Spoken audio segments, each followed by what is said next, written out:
The night began like a celebration, but it shattered a man's entire world before the appetizers even arrived.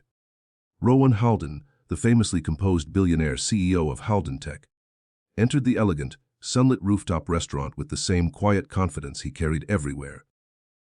With the afternoon turning into golden daylight, everything seemed perfect: the soft hum of distant traffic far below, the gentle clink of glasses, and the warmth of the sun spilling across polished tables. He had come here with a sense of certainty, a belief that life was finally aligning, finally calm. But within minutes, that illusion collapsed. Because across the terrace, within the glow of a bright day, he suddenly saw his ex-wife, Mara Linton, holding her small purse over a gently rounded belly, visibly pregnant and sitting alone. If you believe in kindness, forgiveness, and second chances, make sure to like, comment, share, and subscribe to the channel Good Deed Stories. Your support keeps these human stories alive. Rowan froze in place, unable to breathe, unable to blink. The sunlight that had warmed him only moments ago now felt harsh, exposing, almost cruel. He had not seen Mara in nearly 2 years. Their divorce had been a wound neither of them had understood how to heal. Too many misunderstandings, too much pressure, too much silence where there should have been honesty. He had walked away convincing himself it was for the best, for both of them. But the moment he saw her, especially like this, something ancient, fragile, and deeply buried jolted awake inside him. His girlfriend, Celine Ward, a stylish influencer whose life revolved around cameras, brands, and curated perfection, tugged lightly at his arm. Her smile faltered as she followed his stunned stare and recognized the shift in his expression, the tension tightening his jaw, the softness suddenly clouding his eyes. Celine had known Rowan for 8 months, but she had never seen him look at anyone the way he looked at Mara in that moment. As if he had stumbled upon a memory he never wanted to lose again.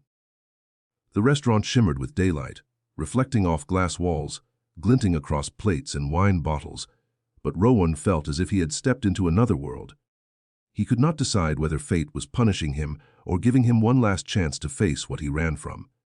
Mara looked fragile, as though she had spent far too long being strong for everyone but herself. She rested one hand gently on her belly, absent-mindedly tracing small circles, and Rowan's throat tightened. She looked tired, as if life had been unforgiving, yet her expression carried the same quiet resilience he had fallen in love with years ago. The weight of old memories came crashing back. Late night talks in their first apartment, sunlight streaming through the curtains on slow Sunday mornings, her laughter echoing through the kitchen when they accidentally burned breakfast. Memories he had buried under board meetings, business deals, and polished success. Celine's voice was sharp with curiosity, but Rowan barely heard her. He was caught between who he had become and the man he used to be. He tried to steady himself. He tried to move on and focus on the afternoon he had planned. But the air had changed, the world had changed. He had changed. Celine tried to redirect the mood with light conversations about trends and fashion events, but Rowan kept glancing toward Mara, each time noticing something new, something heartbreakingly familiar. The way she held her water glass with both hands, the small nervous movement of her thumb, the distant sadness in her eyes despite the gentle daylight wrapped around her. As Rowan sat down, he realized she wasn't waiting for anyone. She was alone. Her phone lay face down on the table. No messages, no calls, just stillness, just isolation, and he couldn't take his eyes off her. The world around him blurred. The waiter's words felt distant. It was as if the entire city softened just enough for him to hear the quiet ache inside his chest. He wondered who the father was, why she was alone, why she looked like she had been holding the world together with trembling hands, why fate had put them on this rooftop, at this hour, in this sunlight. Celine, increasingly irritated, tried to pull him back into the moment, but Rowan felt like he was breaking in two. Everything he valued, everything he had built, suddenly felt small compared to the single truth dawning on him: he still cared for Mara. Deeply. Painfully, maybe even more than before. As the minutes stretched, the weight of unanswered questions pressed down harder. Mara shifted in her seat, wincing briefly as if from discomfort. Her hand pressed protectively over her stomach, and Rowan felt a surge of instinct. Fear, sadness, longing, and something far deeper. He couldn't stay seated. He couldn't pretend. and he couldn't breathe until he knew the truth. He excused himself quietly from Celine, ignoring her frustration, and walked toward Mara, each step feeling heavier, each breath harder to steady. The sunlight glowed softly around him, but his heart pounded with uncertainty. When he finally reached her table, she looked up with surprise, confusion, and a flicker of emotion she tried to hide. In the bright afternoon light, the reality between them felt raw and unprotected.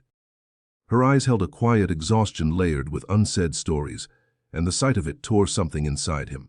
They hadn't spoken in nearly 2 years, but at that moment, time folded in on itself, and the distance vanished. She simply looked tired and alone. Rowan gently asked if she was okay, and the way her lips trembled before she nodded told him everything he needed to know. She wasn't.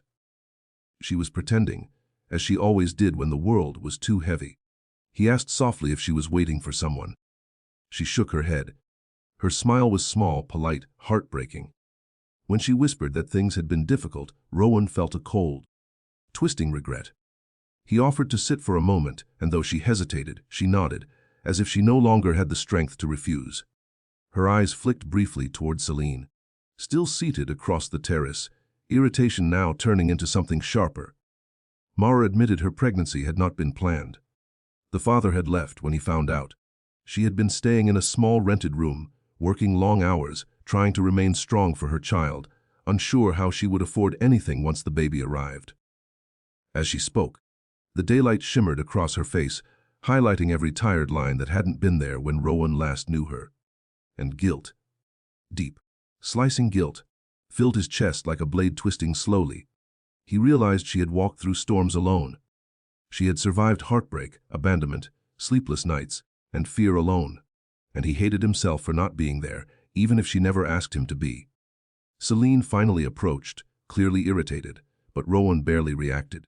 His focus remained on Mara, the woman who had once been his safe place, his partner, his quiet joy. The woman who was now carrying a life inside her, trying to make the world gentle for a child when the world had not been gentle with her.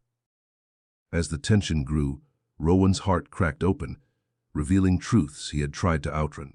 He had chased success, believing it would heal old wounds, but standing here now, beneath the bright sky and soft breeze, he saw how deeply he had failed, not as a CEO, but as a human being.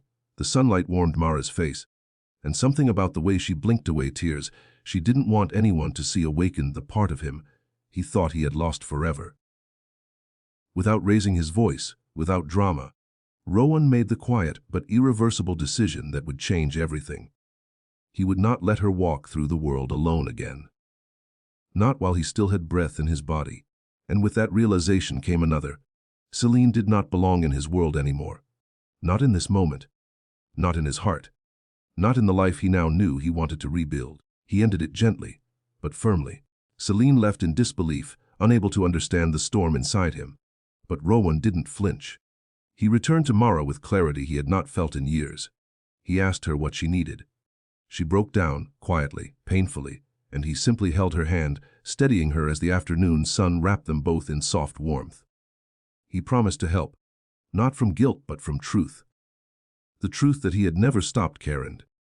The truth that she mattered. The truth that the child she carried deserved a world of safety and love. And as she finally allowed herself to breathe, Rowan felt something shift inside him. A resolve, a tenderness, a desire to rebuild everything he once broke. He drove her home, learned about her struggles, her loneliness, her fears.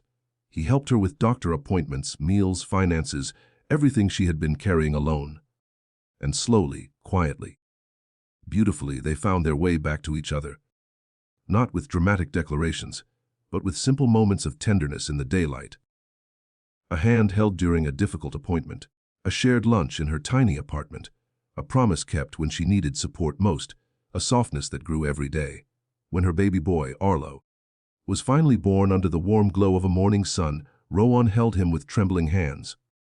Tears filled his eyes as he realized this child, though not biologically his, was the beginning of a life he wanted more than anything. Mara looked at him with the same gentle hope she once did years ago, and Rowan felt whole for the first time in a very long time. He wasn't just a CEO anymore. He was a man who had rediscovered the meaning of love, a man who chose compassion over ego, a man who chose family over pride, and a man who understood that life sometimes breaks us only so we can rebuild ourselves stronger, kinder, and more human than before. If this story touched your heart, even a little, please like, comment, share, and subscribe to Good Deed Stories. Your support brings more emotional, real life stories to people who need them.